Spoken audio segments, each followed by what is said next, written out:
제가 다소 미안한 마음과 또 설레는 마음을 가지고 지난 가을에 순례자길을 걸었는데 그때 인상 깊었던 몇 가지 장면들 중에 하나가 떠올랐습니다. 이렇게 한참 걷다 보면 길 중간중간에 아주 목마르고 지치게 되는 순례자들을 위해서 쉼터들이 이렇게 군데군데 있었습니다. 그래서 이제 누가 자원하는 봉사자들이 거기에다가 의자들도 갖다 놓고 또 과일이나 간식들을 좀 이렇게 조금씩 갖다 놓고 거기서 이렇게 먹게 하고 무료예요. 그리고 이제 고마움을 표시하고 싶은 분들은 거기에 이제 빛이 된 동전함 같은 게 있는데 거기다가 작은 금액을 기부할 수 있도록 그렇게 해놨습니다.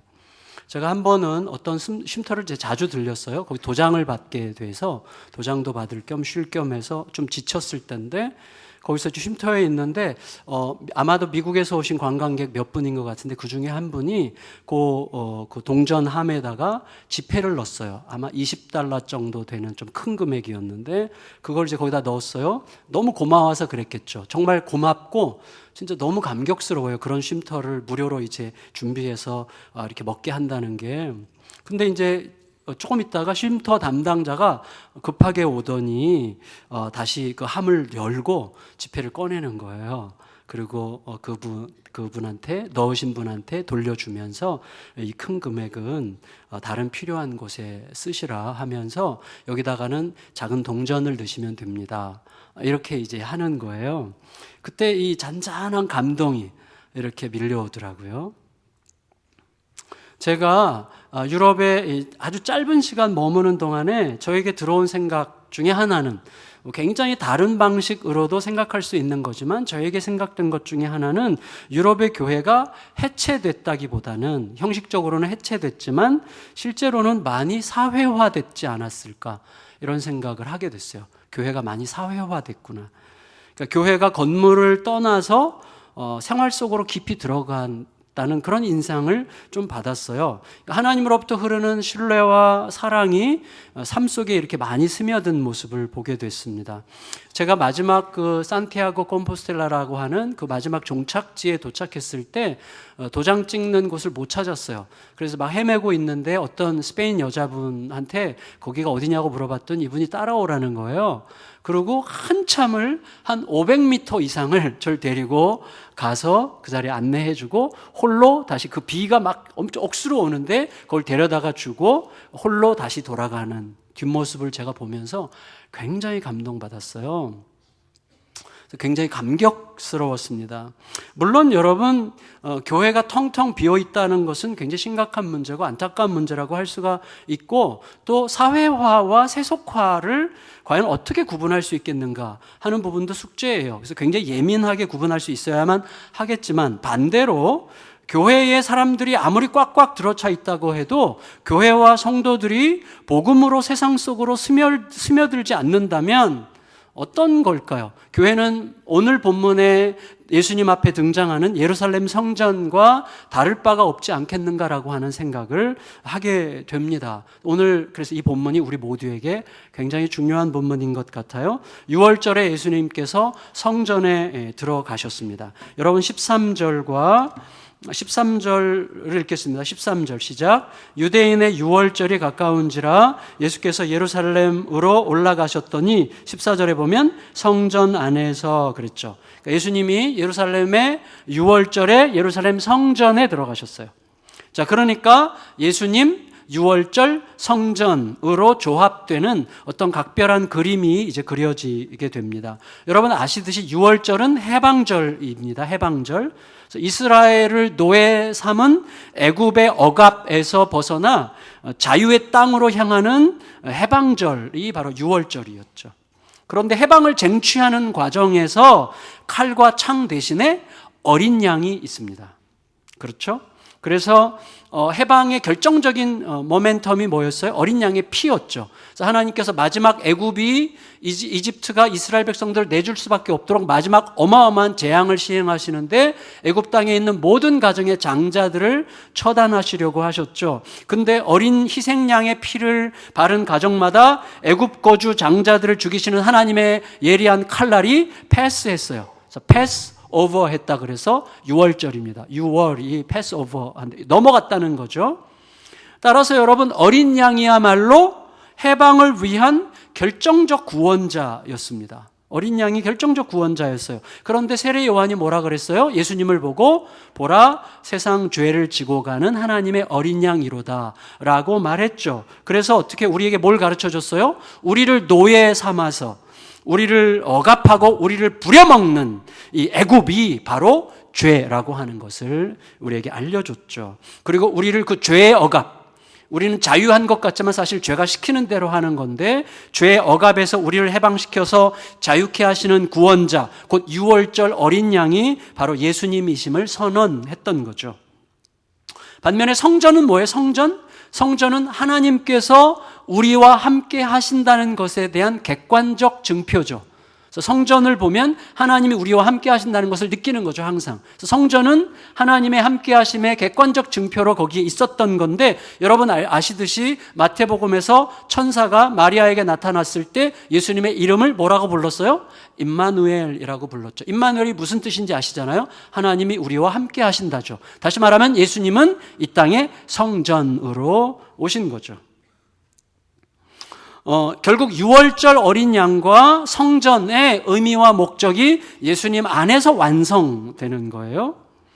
자, 이 성전에 들어가신 예수님의 눈에 제일 먼저 들어온 것은 소, 양, 비둘기 파는 사람들과 환전상들이었어요. 14절 읽겠습니다. 14절 시작. 성전 안에서 소와 양과 비둘기 파는 사람들과 돈 바꾸는 사람들이 앉아 있는 것을 보시고, 여러분, 이거는 사실은 굉장히 일상적인 어떤 거예요. 일상적인 어떤 거. 무슨 말인가 하면, 신명기 14장에 따르면요, 하나님께서 이스라엘 백성들에게 어떤 배려를 하시는데, 정해진 일정한 지역, 예루살렘 성전이 있는 곳이겠죠. 그 정해진 지역까지 명절을 기쁨으로 즐기려고 올 때에 가축들을 데리고 와서 거기서 이제 제사를 바치고 또 같이 먹고 하는 명절 지키는 행위인데, 가축들을 그 먼 길을 데리고 올 경우에 힘드니까 너무 멀어서 번거로운 사람들은 거기서 가축을 팔아서 돈으로 바꿔서 그 먼 길을 걸어와서 여기서 다시 사가지고 쓰라고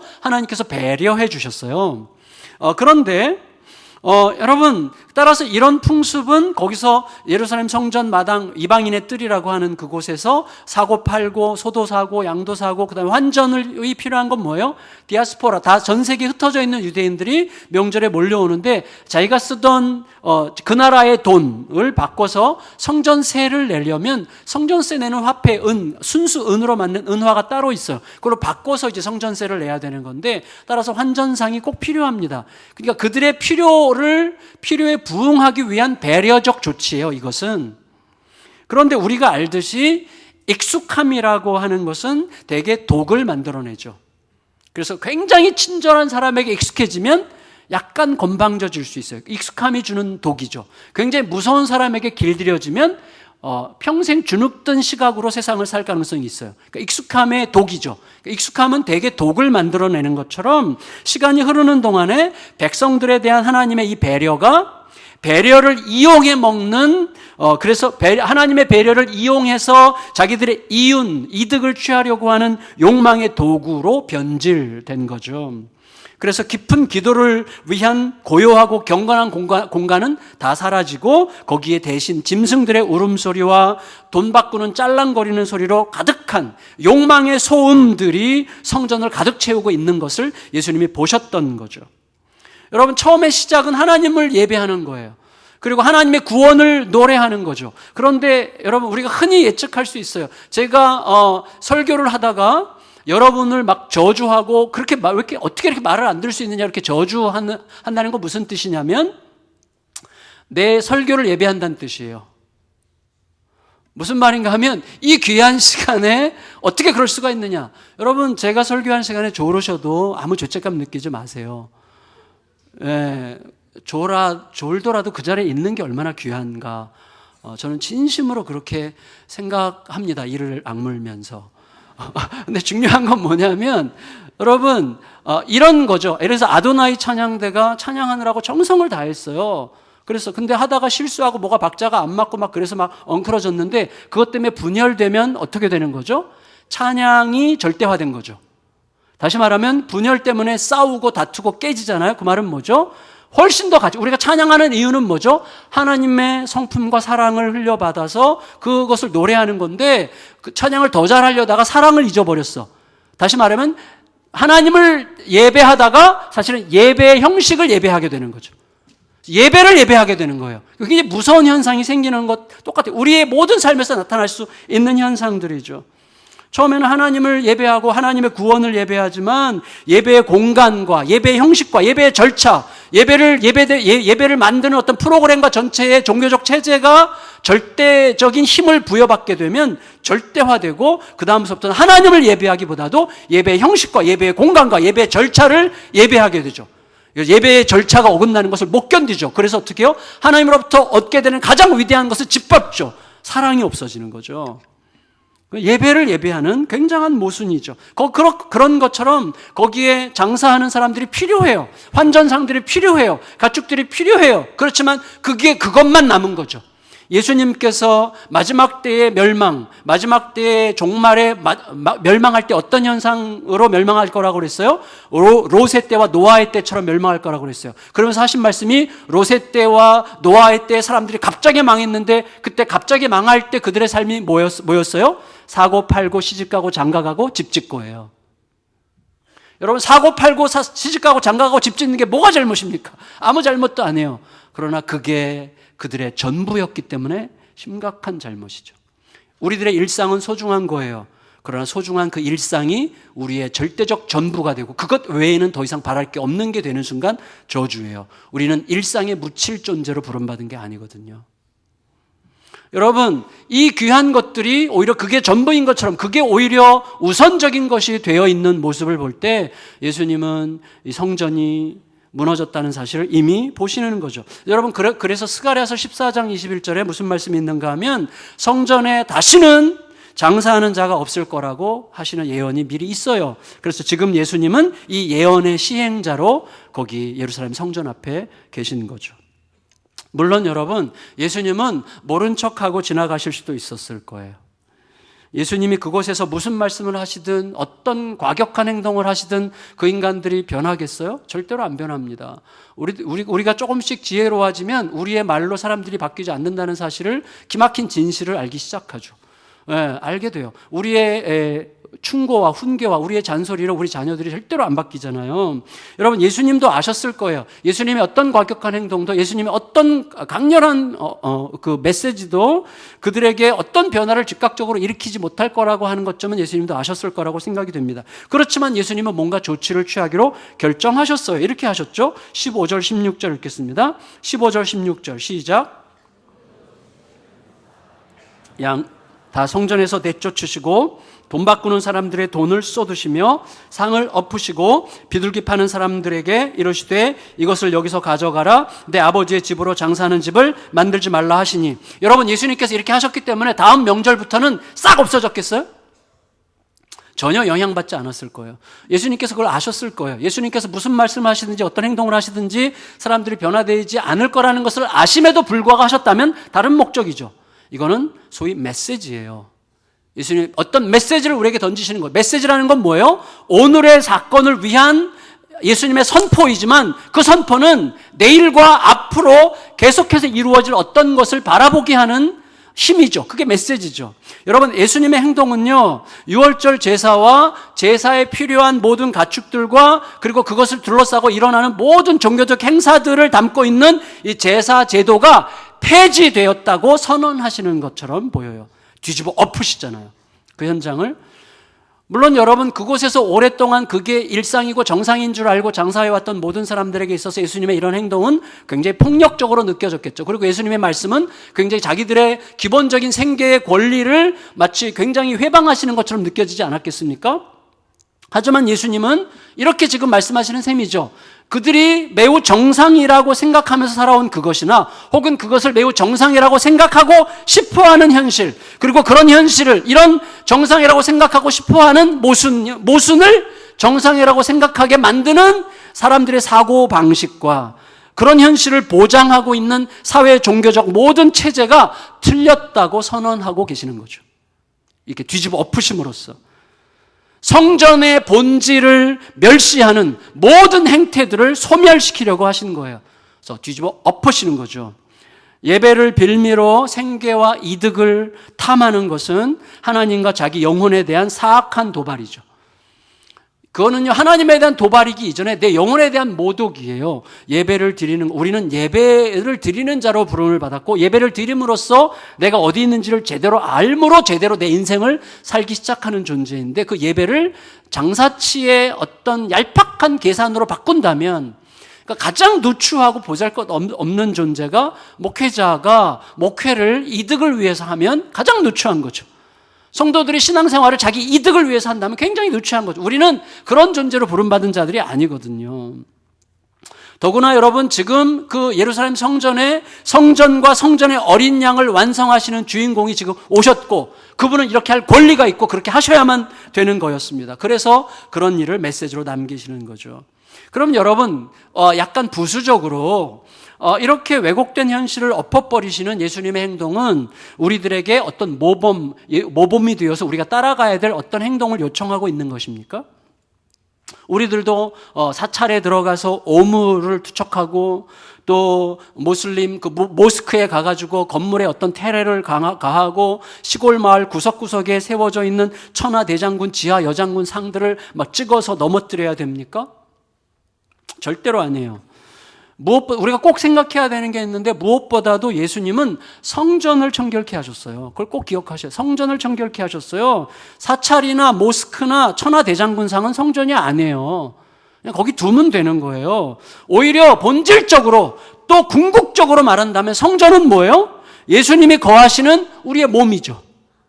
예수님이 거하시는 우리 몸이 성전이죠. 따라서 예수님처럼 과격하게 행동하려고 한다면 가장 먼저 내 안에 자주 출몰하는 내 모순과 내 속에 있는 우상들과 하나님의 사랑을, 하나님을 사용하는 방식으로 바꾸려고 하는 은밀한 욕망들을 상대해서 과격하게 뒤집어야죠. 내 마음을 먼저 뒤집어야 됩니다. 여러분, 예수님의 제자들을 한번 생각해 보실래요? 17절 읽겠습니다. 2장 17절 시작. 제자들이 성경 말씀에 주의 전을 사모하는 열심히 나를 삼키리라 한 것을 기억하더라. 이건 나중에 기억한 것을 여기다가 그때 기억한 것처럼 쓴 것 같아요. 여러분, 제자들이 이때는 그 의미를 깨닫지 못했을 거예요. 그런데 나중에 예수님께서 부활하신 다음에 하나님의 성전의 회복을 향한 예수님의 열망이 예수님을 삼키리라고 하는 것을 기억했죠. 그걸 이제부터 이렇게 설명이 되는데, 이걸 먼저 생각해야 될 것 같아요. 여러분, 예수님께서 부활하신 다음에 온전한 성전의 회복을 향한 예수님의 열심을 자각하게 되었던 제자들은 그 이후에 어떻게 행동했습니까? 성전과 회당을 상대로 테러를 했습니까? 아니에요. 그들은 성전에서 쫓겨나면 쫓겨났지 성전과 회당을 상대로 폭력적인 투쟁을 벌인 적은 한 번도 없습니다. 오히려 부활을 믿고 십자가를 따르면서 자기 희생적인 삶을 온몸으로 살아내는 성전이 되므로, 그들의 존재가 성전이 되므로 그것이 가장 급진적이고 가장 실제적인 사회 변혁 운동이 되게 한 거예요. 그들을 통해서 세상이 바뀌잖아요. 로마가 바뀌잖아요. 가장 급진적인 영혼 청결 운동이고 사회 정의 운동이에요. 그게 우리 각자가 진짜 성전이 되는 것, 그게 진짜 사회 정의 운동이 될 수 있는 거죠. 여러분, 예수님의 성전 청결은 성전과 성전에서 벌어지는 모든 예배 의식들의 완성으로, 주인으로서의 행동이었습니다. 다시 말하면 성전이 성전에게 가하는 거죠. 좀 더 정확히 말하면 성전이 임시 성전에게, 참 성전이 성전을 가리키는 표지판에게 스스로 성전인 척하지 말라고, 표지판이 되려면 제대로 된 표지판이 되라고 명령하시고 교정하시는 행동이 바로 예수님의 성전 청결 사건이었다고 할 수가 있겠어요. 예수님은 그냥 지나치실 수도 있었습니다. 하지만 행동하셨습니다. 외치셨습니다. 자신의 말과 행동을 통해서 당장 그들이 변할 거라고 기대했기 때문이 아니라 뒤에 오고 오는 모든 세대에서 성전으로 존재해야 할 자기 백성들이 어떤 의식과 어떤 실천을 가진 성전이어야 할 것인지를 제대로 알게 하시기 위해서 그렇게 하신 것이죠. 그러니까 예수님의 오늘의 행동은 오늘을 위한 것을 뛰어넘어서 내일과 영원을 향한 행동이요 메시지였다는 사실을 기억해야 되는 것이죠. 사실 우리가 쉽게 그런 거 알잖아요.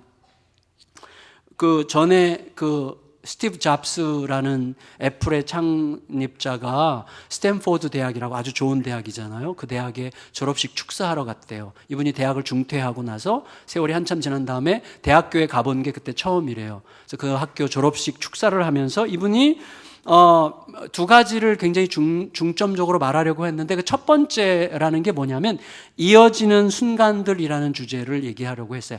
Connecting the dots라는 표현을 썼는데 이분이 무슨 뜻이었냐면 이런 거예요.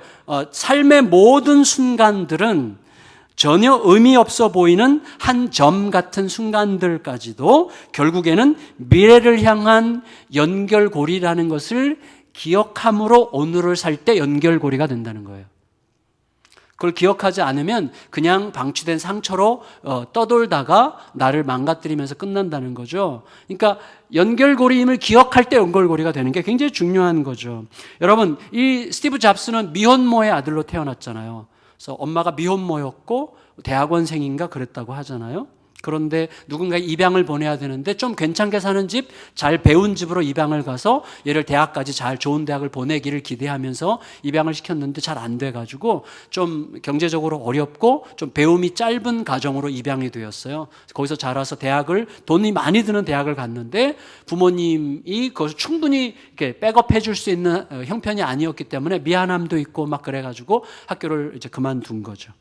그래서 근데 자기의 삶을 돌아볼 때 그런 어떤 모든 힘겹고 지칠 수 있는 그런 모든 무의미해 보이는 순간들이 어떻게 자신의 미래를 빚어가는 필연적인 연결고리들이 되었는지를 기억함으로 그가 내일을 위한 오늘이 되는 것을 경험했다는 거예요. 자신의 모든 내일이 사실 그런 것을 기억하는 오늘에 의해서 빚어졌다는 것이죠. 그런 것들 잊어버리고 싶은 과거들이 있잖아요. 덮어버리고 싶은 과거들이 있잖아요. 그런 것들에 대해서 내가 가슴으로 열고 그런 것들이 어떻게 연결고리가 되는지를 받아들이지 않으면 연결고리가 안 되는 거라는 말이죠. 여러분, 오늘의 상황을 내일을 위한 메시지로 인식하게 하는 게 예수님의 모든 메시지고 모든 말씀들이고 우리의 삶에서 일어나는 모든 사건들이란 말이죠. 예수님의 성전 정화 사건도 마찬가지예요. 충동적 행동이 아니었고 자신이 이 땅에 오신 이유를 선포하시고 그리고 예수님께서 이 땅에 오신 모든 이유를 성취하시는 이 모든 과정들을 미리 예언하시는 아주 정밀한 포석으로 오늘 성전 청결 사건이 일어났다는 것을 우리에게 기억하게 하시는 것입니다. 그것은 이제부터 이어지는 유대인들의 질문과 예수님의 대답을 통해서 아주 명백해집니다. 18절 읽겠습니다. 18절 시작. 이에 유대인들이 대답하여 예수께 말하기를 내가 이런 일을 행하니 무슨 표적을 우리에게 보이겠느냐. 유대인들의 의도가 분명하죠. 이거예요. 자, 상황을 한번 이렇게 머릿속에 그려 넣어 보세요. 너가 어떻게 이렇게 무례하게 굴어? 이 거룩한 성전에서 우리가 여태까지 행해왔던 이 거룩하고 이 중대한 일을 어떻게 네가 뭔데? 네가 뭐라고? 네가 무슨 주제로? 이거 막 뒤집어 엎고 난리가 났어. 너가 이렇게 해도 된다는 증거가 뭐야? 너한테 하늘의 표적이라도 있단 말이야? 너가 하나님이 보낸 사람이라도 된다는 말이냐? 라고 말하는 그들의 앞에 있는 그분은 바로 그분이었죠. 어쨌거나 그들이 막 이렇게 난리를 칠 때 바로 그분이신 예수님은 어떻게 하셨으면 좋았을까요? 제가 만일에 메시아였다면, 저는 이제 충동적인 메시아였을 텐데, 충동적인 메시아였다면, 어떻게 했을까? 제가 머릿속에 뭐가 딱 떠올랐는가 하면, 예수님께서 거기서 정말 그들이 깜짝 놀랄 만한 기적을 보여주시면, 다 예수님 믿지 않았겠어요? 그래서 뭐가 생각나는가 하면, 영화 매트릭스 아세요? 매트릭스 보셨죠? 안 보신 분들은 회개하시고 다 보시면 돼요. 이런 좋은 영화는 꼭 보시면 좋겠는데 매트릭스는 정말 우리에게 많은 것들을 생각하게 하는 영화인데 3부작이죠. 근데 매트릭스의 주인공이 네온이죠. 네오죠. 네오라는 주인공이 이제 그 매트릭스의 가상현실인데 가상현실을 지배하는 이 스미스 요원에게 잡혀가요. 그래서 거기서 이제 신문을 받을 때 몸에다가 뭘 억지로 집어넣는 고통스러운 시간인데 그 말 못하게 하려고 갑자기 입을 없애버리죠. 입이 갑자기 사라져. 막 말을 해야 되는데 입이 갑자기 붙더니 그냥 피부가 됐어요, 입이. 딱 그 기적을 예수님께서 이때 행하셨다면, 야, 너 뭐야? 무슨 주제로 지금 우리들 갑자기 말이 안 나오면서 왜 이렇게 막혔어? 그렇게 하신다면 모든 사람들이 예수님을 하나님의 아들로 인정할 수밖에 없도록 하실 수 있었을 거예요. 근데 예수님은 절대로 그렇게 하지 않으시죠. 구원의 목적은 무서워서 순종할 수밖에 없는 노예들을 만드는 게 아니에요. 구원은 거룩하고 눈부신 사랑에 감격하여 변화되는 진정한 자유인을 만드는 게 아니라 낳는 거예요. 그래서 예수님의 몸이 부서져서 낳는 거예요. 구원은 진심으로 그 거룩하고 눈부신 사랑에 감격해서 변화되는 진정한 자유인을 예수님의 몸으로 낳는 것입니다. 구원이에요. 그래서 구원이 탄생이에요, 탄생. 여러분, 예수님이 그렇게 가벼운 기적으로 사람을 바꿀 수 없어요. 여러분 알잖아요. 입이 사라지는 무서운 경험을 했던 그 네오가 그래서 스미스를 따라갑니까? 천만에 끝까지 싸우죠, 스미스랑. 여러분, 두려움에 사로잡혀 노예가 되는 사람은요, 자기를 노예로 만든 사람에 대한 분노와 이 분노감을 절대로 내가 이겨내지 못해요. 거기서 극복이 안 됩니다. 예수님께서는요, 당장에는 효과가 없을지라도 궁극적으로는 그게 옳다고 인정할 수밖에 없는 답을 이런 방식으로 주세요. 19절 읽겠습니다. 19절. 시작. 예수께서 대답하여 이르시되 너희가 이 성전을 헐라 내가 사흘 동안에 일으키리라. 선량한 예배자들의 등골을 빼먹는 사악한 건물, 성전이라는 건물과 종교적 기득권 체제를 예수님은 그냥 제끼세요. 그리고 영혼들을 죄의 노예에서 해방시키기 위해서 기꺼이 자기 자신이 피를 흘리신 이후에 사흘 만에 다시 살아나서 죽임당한 어린 양이 승리한 사자가 되는, 여러분 요한계시록에 보면 사도 요한이 죽임당하신 어린 양을 보는데 갑자기 어린 양이 사자로 바뀌어요. 그러니까 죽임당하신 어린 양이 승리의 사자로 변하는 거예요. 그리고 그분이 진정한 성전이 된다는 것을 우리에게 보여주겠다고 지금 이 온몸으로 선언하고 계시는 모습이었습니다. 여러분, 유대인들은요, 유대라고 하는, 유대 예루살렘이라고 하는 특정한 지역의 특정한 장소에 예루살렘 성전을 두고 거기에 어떤 종교적 절대성을 부여했죠. 이 컵이 그냥 깨져도 되는 거잖아요. 이 컵에 제가 절대적 의미를 부여해서 이 컵에 자꾸 강조를 하고 이 컵에 의미를 계속 부여하고 이 컵을 누가 손이라도 대면 막 손이 저주를 받을 거다 막 이런 식으로 제가 막 얘기를 하면 이 컵은 갑자기 굉장히 힘을 받죠. 이런 컵은 깨져야 됩니다. 여러분, 유대인의 성전이 어떤 특정한 공간이 절대성을 부여받으면 그때부터 이 굉장한 모순이 일어나게 되는 것이죠. 왜냐하면 하나님께서 이미 성전을 떠나셨거든요. 하나님께서 함께 계시지, 성전은 하나님께서 함께 하신다는 객관적 증표인데 하나님께서 함께 하시지 않는 동안에도 그들은 여전히 이 종교적 체제를 붙들고 지키려고 몸부림을 했어요. 그래서 어떻게 놀라운 일이 생겼죠. 성전을 지키려는 그들의 열심으로 참 성전을 헐어버리잖아요. 예수님을 죽이죠. 그래서 예수님께서 말씀하시는 거예요. 너희가 이 성전을 헐어라. 내가 사흘 만에 일으키리라. 여러분, 예수님께서는요, 사흘 만에 그들이 헐어버린 성전이신데 사흘 만에 부활하시어서 참 성전이 되셨어요. 그래서 어떻게 성전의 의미를 완전히 다시 고쳐주시죠. 이게 원래 성전이죠. 뭐예요? 성전이 특정한 어떤 지역에 고정되어 절대성을 부여받는 공간이 아니라는 것을 드러내셨어요. 성전은요, 예수님과 함께 있는 곳은 어디든지, 그곳이 부엌이든 직장이든 거리든 그다음에 시장이든 모든 곳이 성전 될 수 있게 하시는 거죠. 결과적으로 예수님의 성전 청결 사건은요, 충동적인 기행이 아니었고 본래 참 성전을 회복시키실 것을 선언하시는 놀라운 메시지였던 거죠. 그래서 여러분, 이 특정한 공간에 너무 의미 부여를 할 게 없어요. 제가 의도적으로 강조했죠. 이 건물은 우리 아이들과 성도들에 의해서 닳아 없어지면 됩니다. 여기다가 어떻게 그러면 안 돼요. 그냥 쓰여야 되는 거예요. 닳아도 상관이 없어요.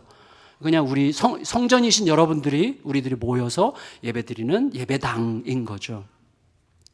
실제로 AD 60년대 후반에 AD 70년이 다 됐을 때 로마의 그 거대한 역사상, 수백 년의 로마의 역사상 가장 강렬하고 가장 격렬하고 가장 엄청났던 반란은 예루살렘에 있었던 유대인의 반란이에요.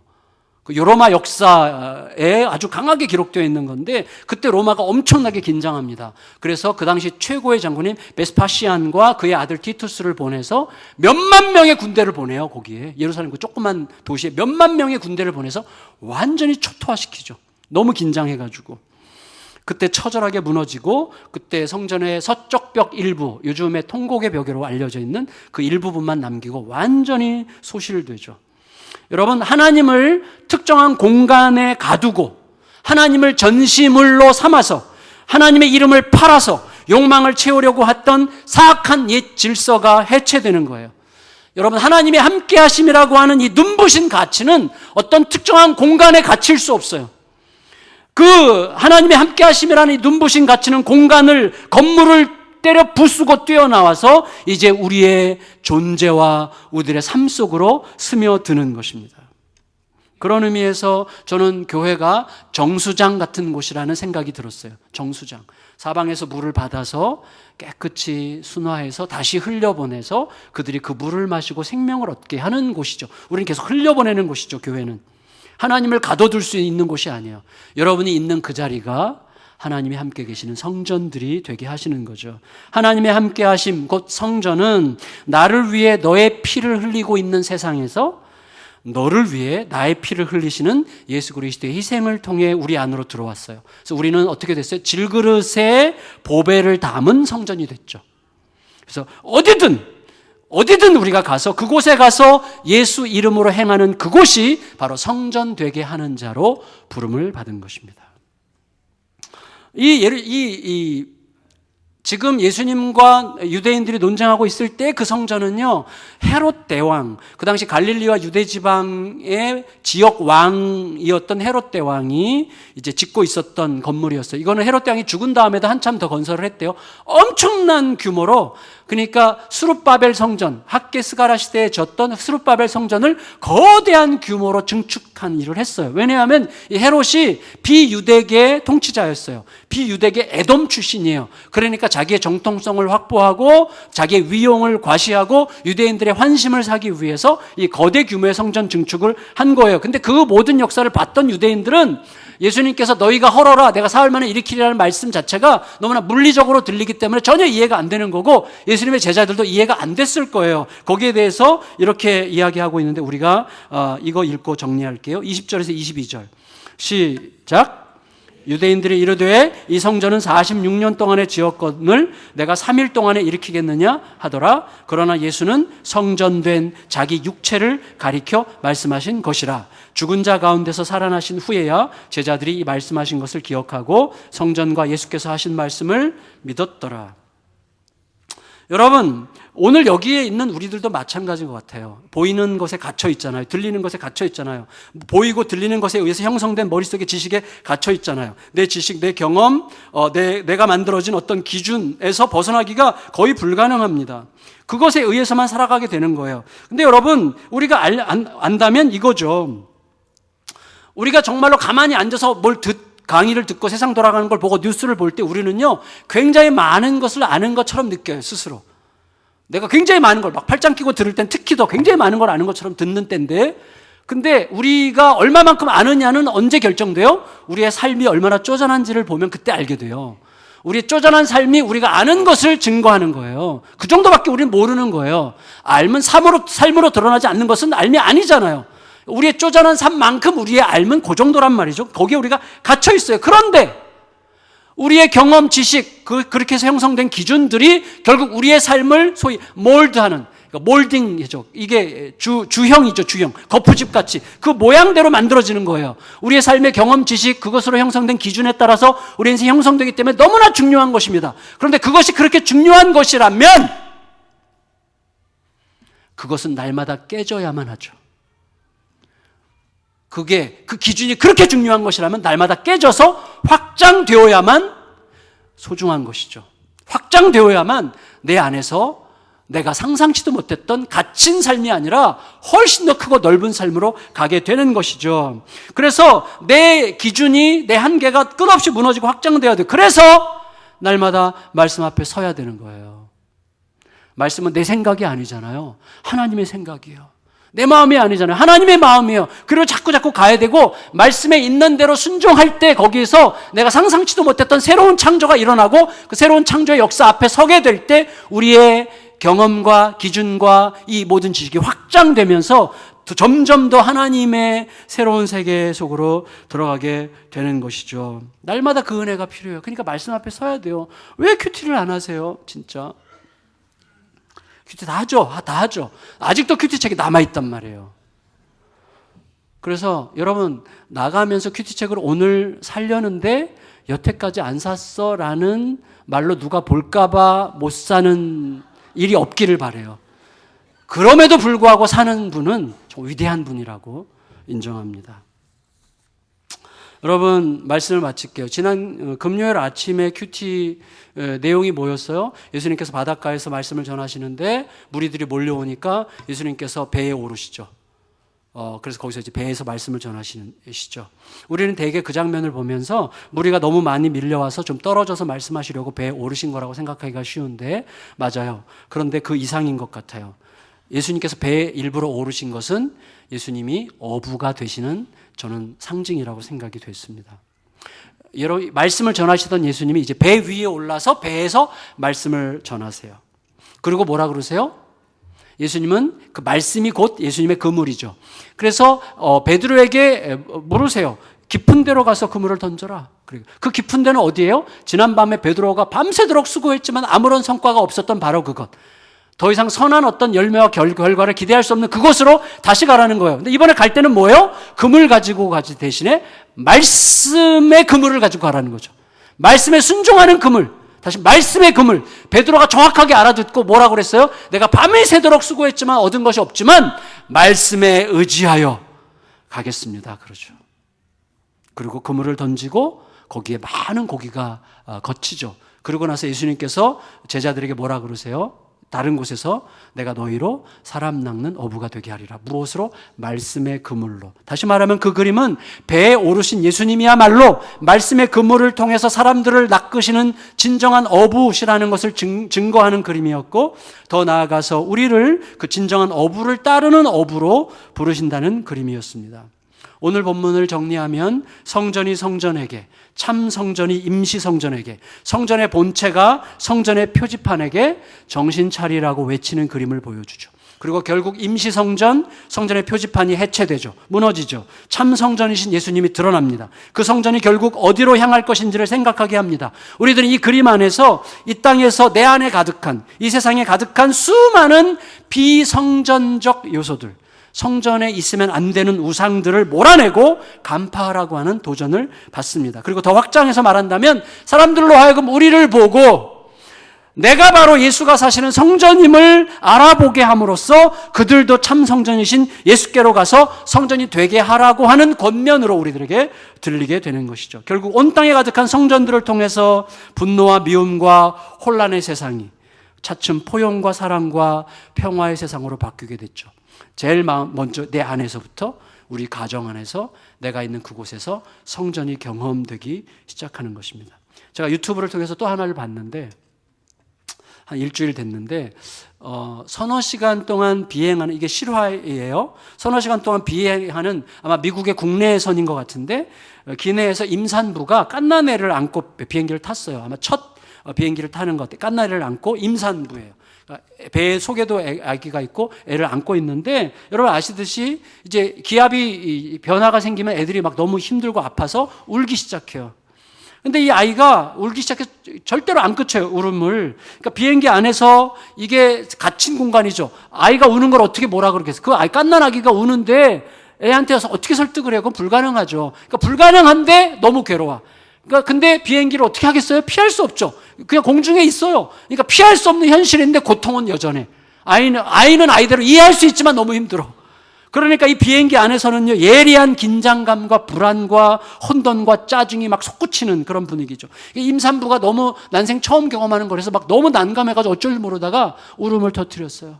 어쩔 줄 모르니까 막 울 수밖에 없는 거죠. 그때 옆자리 신사가 일어나서 우는 아기 임산부에게 가서 아기의 이름을 물어보고 몇 살인지 물어보고 어디를 가냐 이렇게 물어보면서 대화하면서 임산부를 이렇게 잘 마음을 달래줘요. 그러고 나서 제가 좀 도와도 될까요? 하고는 아이를 안고 무려 3시간 동안 비행기 통로를 계속 왔다 갔다 하면서 아이를 달랬대요. 결국 아이는 편안히 안정을 찾았고 기내 이 비행기 안에 전체에는 거룩한 감동의 물결이 일어났어요. 우리는 애가 저기서 울면 아이씨, 애를 데려오지 말든지 지금.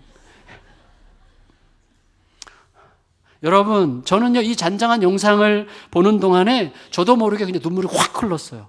눈물이 확 흐르더라고요. 그 신사는 바로 그 자리에서 어느새 성전이 되어 있었던 거예요. 여러분, 우리는 날마다 참 성전이신 예수께로 갑시다. 우리를 성전되게 하시는 그분께 우리를 맡깁시다. 내 몸이 성령이 거하시는 성전이라는 사실을, 이 엄연한 말씀의 선포를 잊지 맙시다. 말씀을 생각나게 하시고 말씀을 따르게 하시는 성령의 음성에 귀를 기울입시다. 내 안팎으로 가득한 허위 성전들, 우상들을 간파하면서 각자의 삶의 자리로 담대히 나아갑시다. 하나님은 우리 각자가 서 있는 그곳이 성전 되게 하는 삶을 살게 하실 줄 믿습니다. 그걸 통해서 참 샬롬을 경험하는 저 여러분들이 되시고 다음 주에 그 간증을 가지고 만나게 되는 은혜가 우리 모두에게 임하시기를 예수님의 이름으로 축원합니다. 다 같이 자리에서 일어나셔서 한라에서 백두까지 이 땅의 동과서 남과 북 찬양하시겠습니다.